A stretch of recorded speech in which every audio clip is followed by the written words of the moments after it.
Would you believe it if I were to tell you that a purple exercise ball shaped the way I interact with the world? Probably not. Well, what if I were to say that this has less to do with the ball and more to do with the owners of the ball, my parents, who taught me to understand that boredom forces you to think. When I was younger, my parents provided us very limited access to electronic devices. It took me until I was about 11 to understand the concept of the internet. Instead, we had a bunch of oil pastels, puzzles, and a lot of books. So naturally, my brother and I were often very bored. But there came a point where we understood not to complain too much about our boredom because the alternative was always an endless string of potential household chores, and this was to be dreaded above all else. So I'm not here to say boredom is fun. I know how excruciatingly monotonous it is. The only thing you can think of is how to escape it. I would spend hours lying on our purple exercise ball, staring at the apartment from upside down, sighing heavily because I simply couldn't come up with a new way to persuade my parents to let me watch the 90th installment of The Land Before Time. But oddly enough, staring at the apartment from upside down revealed a myriad of interesting perspectives. By forcing you to deal with delayed gratification, boredom generates interest. This was born of boredom. It may not be very impressive at all, but it did keep me occupied. Without the boredom, I'm not sure that I would have cultivated my artistic abilities and developed such a deep affinity with the arts as I have. And this story is not necessarily specific to me. We all, as children, feel the pain of boredom. What makes it so painful is the feeling that it will never end.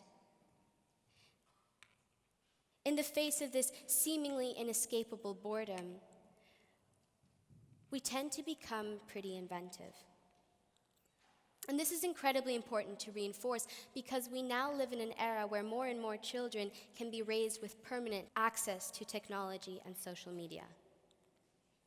When my brother and I visit my grandmother, who lives in a little house in rural Austria, we share a small but very cozy bedroom. It has a bookshelf, puzzles, 2 single beds, and a lamp over each one. Each lamp has a switch. So one evening, when my brother and I got very bored and couldn't fall asleep, we came up with a game.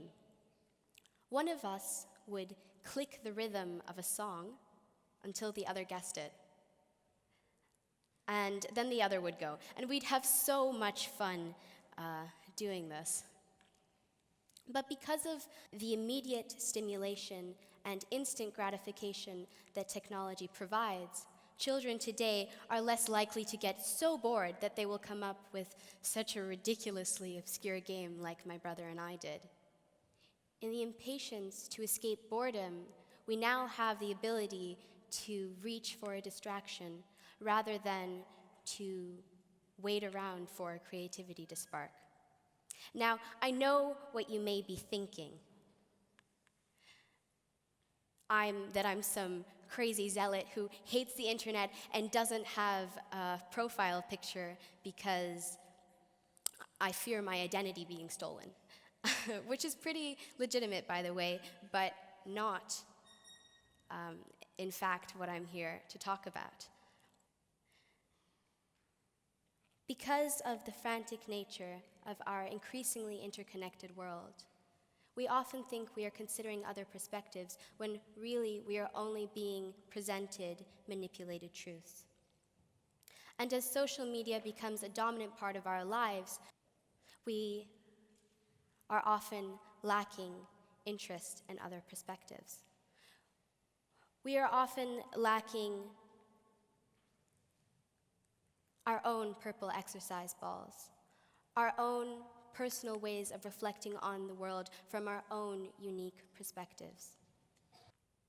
This is why it's really easy to ingest fake news, because it is easier to consume biased or sensationalized stories than to actively seek to inform ourselves about the people and communities around us, especially those who appear different.